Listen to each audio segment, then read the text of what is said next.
keanekaragaman alam. Ya, bismillahirrahmanirrahim. Assalamualaikum warahmatullahi wabarakatuh. Halo, apa kabarnya anak-anakku guru semua? Semoga semuanya dalam keadaan sehat walafiat ya. Amin, amin ya rabbal alamin. Oke, kita awali dulu yuk dengan membaca doa sebelum belajar. Rabbi zidni ilma warzuqni fahma waj'alni minas sholihin.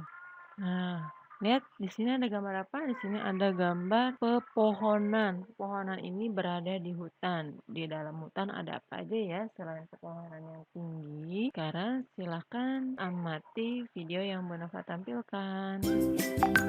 Burung cendrawasih. Burung cendrawasih hanya ditemukan di Papua. Bulu burung cendrawasih sangat indah sehingga dijuluki burung surga. Oleh karena itu, burung cendrawasih banyak diburu dan menjadi langka. Badak bercula satu. Badak bercula satu ini hidup di ujung kulon Banten. Sesuai dengan namanya, badak ini memiliki satu cula di atas hidungnya.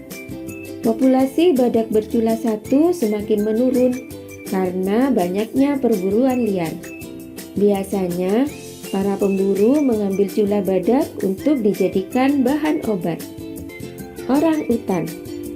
Orang utan adalah spesies yang terancam punah karena jumlahnya di alam bebas semakin berkurang. Berkurangnya jumlah orang utan disebabkan perburuan liar dan kerusakan habitat akibat pembukaan lahan hutan untuk pemukiman dan perkebunan.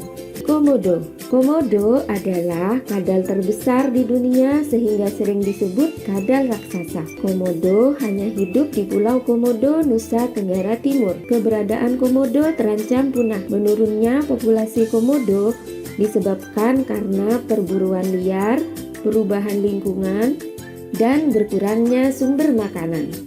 Harimau Sumatera. Harimau Sumatera merupakan jenis harimau terakhir yang masih hidup di Indonesia.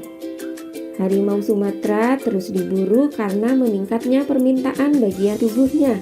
Kulit harimau banyak dimanfaatkan untuk berbagai keperluan seperti tas, sepatu, ataupun bahan pakaian.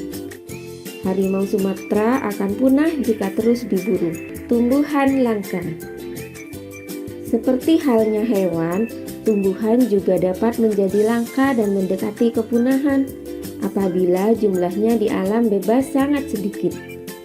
Berikut contoh tumbuhan langka di Indonesia. Rafflesia arnoldi. Bunga Rafflesia arnoldi terdapat di hutan-hutan Sumatera dan sebagian Kalimantan. Bunga ini hidup parasit di tumbuhan menjalar. Kuncup bunga ini dapat dijadikan obat sehingga sering dijarah. Amorphophallus titanium. Amorphophallus titanium merupakan tumbuhan dengan bunga terbesar di dunia. Bunganya mengeluarkan bau seperti bangkai, sehingga dinamakan bunga bangkai. Bunga ini termasuk langka dan dilindungi pemerintah. Tempat hidupnya secara alami di Sumatera. Kantong semar. Tumbuhan kantong semar jarang ditemukan. Tumbuhan ini tumbuh di daerah yang kekurangan unsur nitrogen. Hutan di Tangkuban Perahu, Jawa Barat merupakan salah satu tempat hidup kantong semar.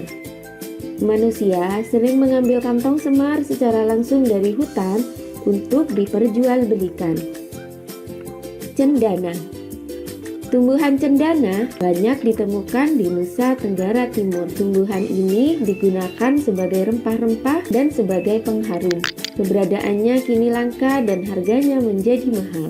Aquilaria merupakan tumbuhan penghasil kayu gaharu. Gaharu memiliki kandungan kadar damar yang wangi sehingga dijuluki emas beraroma dari hutan. Tempat hidupnya di hutan pedalaman Kalimantan. Itulah beberapa hewan dan tumbuhan langka Indonesia. Masih banyak ya di antaranya yang lainnya. Jadi kalian bisa cari-cari dari buku-buku yang lain atau dari beberapa referensi ya. Kemarin masih ingat nggak sih penyebab-penyebab yang membuat si hewan dan tumbuhan ini menjadi langka? Yaitu yang pertama, ya betul, karena penurunan jumlah populasi. Ini disebabkan biasanya tingginya kematian dan rendahnya kelahiran. Yang kedua, karena perburuan atau perdagangan liar oleh orang-orang yang tidak bertanggung jawab. Yang ketiga, habitat atau lingkungan tempat mereka hidup makin berkurang akibat manusia membuka hutan menjadi pertokoan atau menjadi wilayah perdagangan dan lain-lain. Nah, oleh karena itu, yang akan kita pelajari hari ini adalah yaitu bagaimana mengetahui cara pelestarian hewan dan tumbuhan langka tersebut. Kita sedikit kaitkan dengan ayat Al-Quran. Di sini Bu Nafa mencantumkan Quran Surat Asy-Syura ayat 183 yang artinya, dan janganlah kamu merugikan manusia pada hak-haknya, dan janganlah kamu merajalela di muka bumi dengan membuat kerusakan.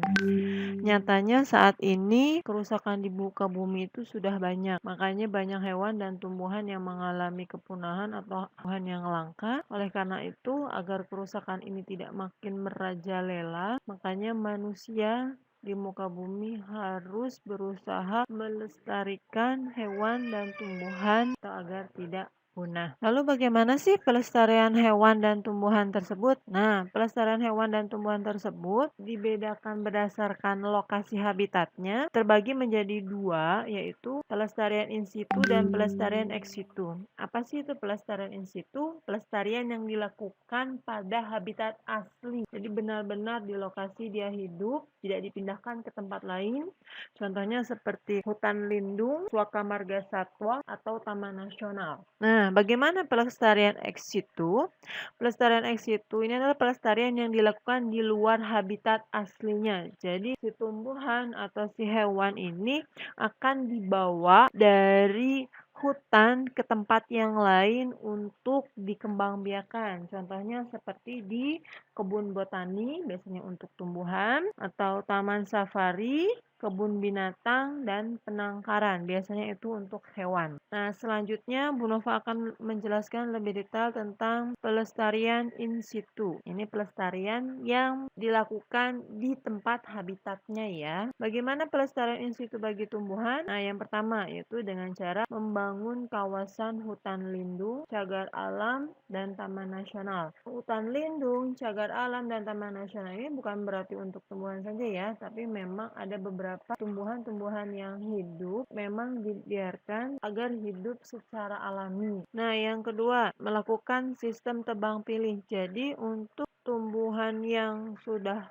tua akan dilakukan penebangan, sedangkan tumbuhan yang atau pohon yang masih muda akan tetap dipelihara. Nah, untuk lokasi-lokasi yang sudah dilakukan penebangan, maka akan dilakukan reboisasi atau penghijauan kembali agar hutan itu atau wilayah itu tetap terjaga. Pelestarian in situ untuk hewan yang pertama yaitu dengan menetapkan habitat alami hewan langka sebagai kawasan taman nasional yang dilindungi pemerintah. Contohnya gini, Taman Nasional Waikambas yang berada di Lampung memiliki hewan langka yaitu gajah Sumatera atau gajah Lampung. Kemudian ada lagi Taman Nasional Ujung Kulon yang hewan langkanya yaitu badak bercula 1, dan yang kita kenal satu lagi ada Taman Nasional Komodo yang ada di Nusa Tenggara Timur. Hewan langkanya adalah komodo. Dan kemudian cara yang kedua yaitu dengan cara mendirikan suaka marga satwa sebagai tempat penangkaran hewan langka.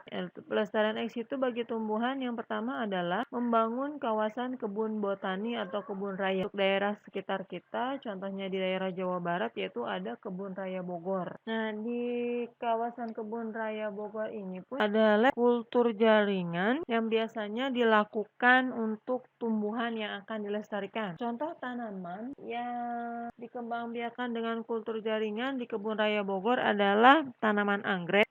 Apa sih Bu sebenarnya kultur jaringan itu kok saya baru dengar? Nah, kultur jaringan itu adalah metode perbanyakan tumbuhan yang dilakukan di laboratorium. Sedangkan kultur jaringan itu biasanya melibatkan tumbuhan yang tumbuh dalam media buatan dalam kondisi steril dalam tabung reaksi, toples, atau cawan petri. Apa sih memangnya, Bu? Tujuan dari kultur jaringan cepat perkembangbiakan tumbuhan sehingga waktu tanam lebih singkat dibandingkan jika dikembangbiakan dengan biji. Ya, contohnya nih, kultur jaringan.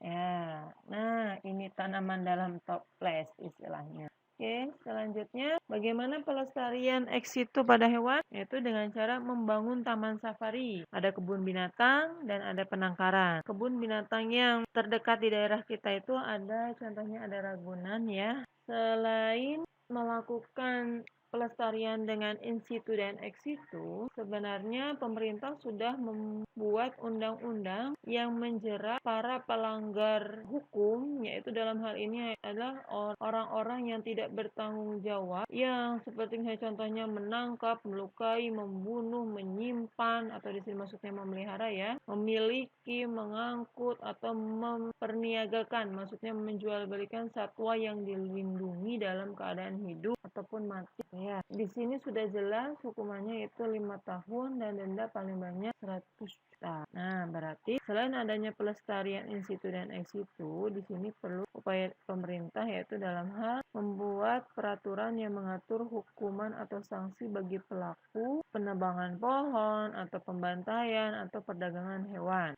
Yang kedua, adanya melarang kepemilikan hewan-hewan langka sebagai hewan peliharaan. Di sini sudah jelas ya sebenarnya ya. Tapi sayangnya masih saja ada orang-orang yang tidak bertanggung jawab. Mudah-mudahan ke depannya makin sedikit orang-orang yang tidak bertanggung jawab tersebut.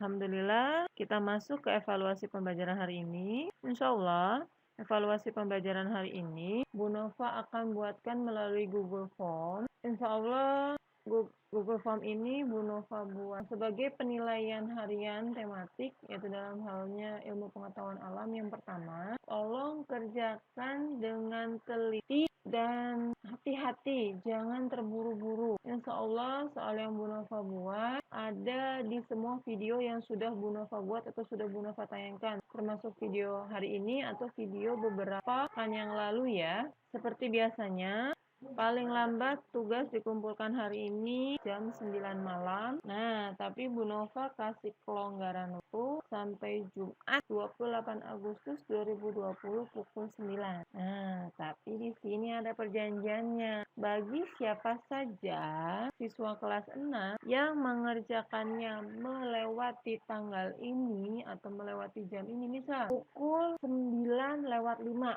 Nah, berarti Google Form-nya sudah tidak bisa dikerjakan ya. Terima konsekuensinya ya.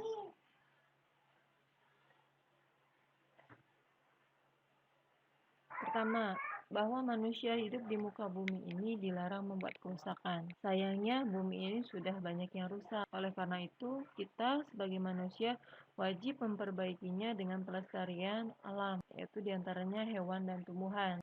Yang sudah kita pelajari tadi yaitu melalui pelestarian in situ dan pelestarian ex situ. Begitupun dengan cara atau memperjerat para pemburu liar atau orang-orang yang tidak bertanggung jawab.